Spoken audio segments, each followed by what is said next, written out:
झुलसाती गर्मी के बीच हजारीबाग में लोग परेशान हैं। हजारीबाग में जिस तरह की स्थिति दिखाई दे रही है, ऐसे में जनप्रतिनिधि से लेकर अधिकारी तक ये सवाल उठाने लगे हैं कि अब हजारीबाग में बिजली की व्यवस्था काफ़ी लचर हो गई है, लोगों को काफ़ी परेशानी हो रही है। वहीं स्वास्थ्य व्यवस्था का भी बदहाल स्थिति यहाँ पर दिखाई देता है। ऐसे में बरही से बीजेपी के विधायक मनोज कुमार यादव हमारे साथ हैं, उनसे जानते हैं कि ज़िले में क्या स्थिति है और किस तरह की जो आंदोलन चल रहे हैं बिजली को लेकर, उसकी क्या स्थिति, आखिर आंदोलन पर क्यों उतारू हैं जनप्रतिनिधि, आंदोलन क्यों कर रहे हैं आप लोग, और लगातार जो बिजली की समस्या है वो किस तरह की दिखाई। आज हजारीबाग में बिजली व्यवस्था चरमराई हुई है, बद से बदतर है। आज दिन भर में 8 घंटा 10 घंटा बिजली मिलती है, बच्चों की पढ़ाई बाधित है। दिन भर गर्मी के कारण उहापोह में पूरा जीवन कट रहा है और आम नागरिक परेशान है। और इसी स्थिति को देखते हुए हमारे भाजपा के कार्यकर्ताओं, भाजपा के हमारे सांसद मनीष जायसवाल जी ने भी अल्टीमेटम दिया है बिजली विभाग, हजारीबाग बिजली विभाग को कि बिजली व्यवस्था में सुधार किया, नहीं अन्यथा आंदोलन होगा। कल 14 तारीख को आंदोलन की शुरुआत होनी थी, धरना होना था, लेकिन अभी भाजपा का 2 दिन का कार्यक्रम टल गया है। लेकिन आने वाले दिनों में धरना भी होगा और आंदोलन भी होगा बिजली विभाग के प्रति। ये जो स्थिति है केवल हजारीबाग में है या जो बरही का इलाका है, बरकट्टा का इलाका है? ये पूरे हजारीबाग की स्थिति। हम बरही विधानसभा क्षेत्र का प्रतिनिधित्व करते हैं। बरही विधानसभा क्षेत्र की हालत वैसे ही, कोडरमा जो हमारा क्षेत्र कोडरमा जिला में भी आता है, कोडरमा जिला में भी स्थिति बद से बदतर है। और मैं समझता हूँ कि यह स्थिति पूरे झारखंड में है, लेकिन झारखंड में हजारीबाग और कोडरमा जिला का सबसे हालत ख़राब है, सबसे बद से बदतर स्थिति है। और निश्चित रूप से अब आम जन को आंदोलन के सिवा अब कोई रास्ता नहीं बचा हुआ है। हम लोग राज्य सरकार से मांग करते हैं कि इस बिजली व्यवस्था में सुधार की जाए और आम जन को राहत दिलाई जाए। ये लेकिन सरकार यहाँ पर 200 यूनिट बिजली फ्री दे रही है, इसका लाभ हो पा रहा है लोगों को? देखिए 200 यूनिट बिजली फ्री दे रही, वो अलग विषय है। जब बिजली ही नहीं मिल रही है तो फ्री दे या पैसा लेके दे, बिजली ही नहीं मिल पा रही है, जो सबसे चिंता की स्थिति बनी हुई है। उस लोगों को, आमजन को बहुत परेशानी का सामना करना पड़ रहा है। ये कितने लोड शेडिंग हो रही है, लोड शेडिंग है या डिफ़ॉल्ट बताया जा रहा है? देखिए कभी ये बोलते हैं कि डीवीसी के द्वारा पावर कट किया गया, कभी डिफ़ॉल्ट बताते हैं, लेकिन कुल मिला के जो परिणाम है 8 से 10 घंटा से ज़्यादा बिजली नहीं मिल पा रही है, जो बहुत आम जन को बहुत परेशानी का सामना करना पड़ रहा है। साल के दिनों में आप लोग हजारीबाग सदर अस्पताल में भी आंदोलन पर थे, क्या कारण है वहाँ पे आंदोलन चल रहा है? देखिए हजारीबाग जो शेख भिखारी हॉस्पिटल है, वहाँ की व्यवस्था भी चरमराई हुई है।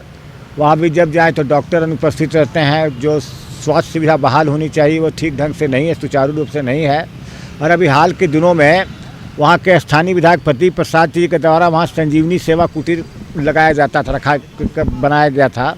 और उनमें कार्यकर्ताओं का यह दायित्व दिया गया था कि जो जिन लोगों को आवश्यकता के अनुसार, किसी को दवा की आवश्यकता के अनुसार किसी डॉक्टर से कंसल्टेशन की आवश्यकता है, आवश्यकता अनुसार अगर किसी को ब्लड की आवश्यकता है, तो वो सारे सब व्यवस्था वो करते थे।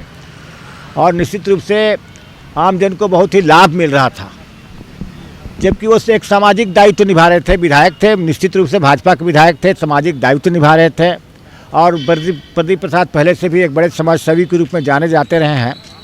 लेकिन वर्तमान में यहाँ के स्वास्थ्य मंत्री के द्वारा उसको हटाने का आदेश दिया गया, सिर्फ इसलिए कि वह भाजपा के कार्यकर्ता हैं। भाजपा के कार्यकर्ता हैं तो निश्चित रूप से सेवा भाव से लगे रहते थे। उनमें उसको दर्द हो रहा था, उनसे उसकी लोकप्रियता बढ़ रही थी। इसी राजनीतिक कारणों से उसके संजीवनी सेवा कुटीर को हटाया गया। और जो व्यवस्था है, जो व्यवस्था में सुधार करने चाहिए मंत्री जी को, तो मंत्री जी उसमें सुधार करते नहीं हैं। अनावश्यक इधर उधर की बात करते हैं।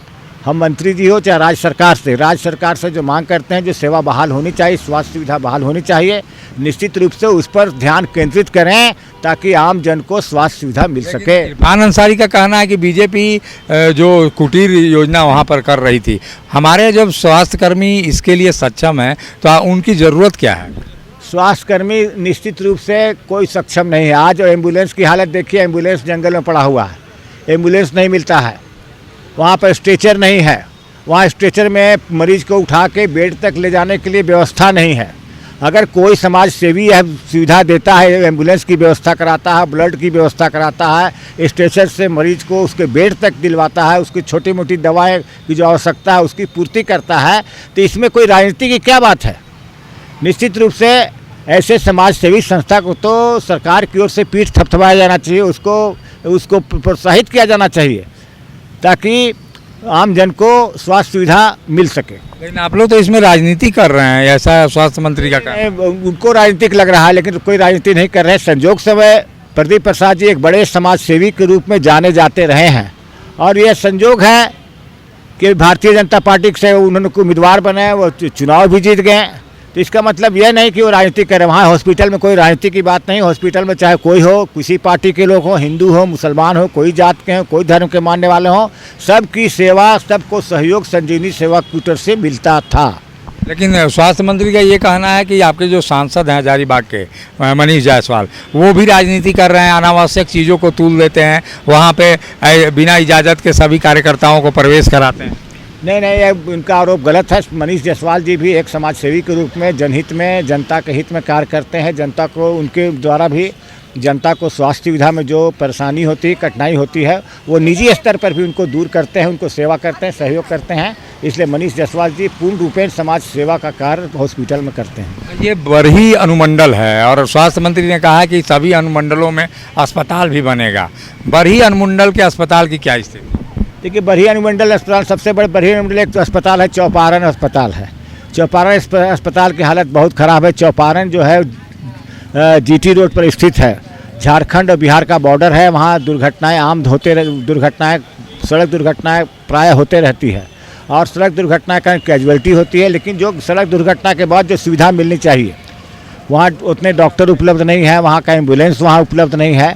इसलिए बहुत कठिनाई है। सब चौपारण अस्पताल की व्यवस्था जो चरमराई हुई है, मंत्री को ध्यान वैसे अस्पतालों पर देना चाहिए, लेकिन मंत्री तो सिर्फ इधर उधर की बात करते हैं।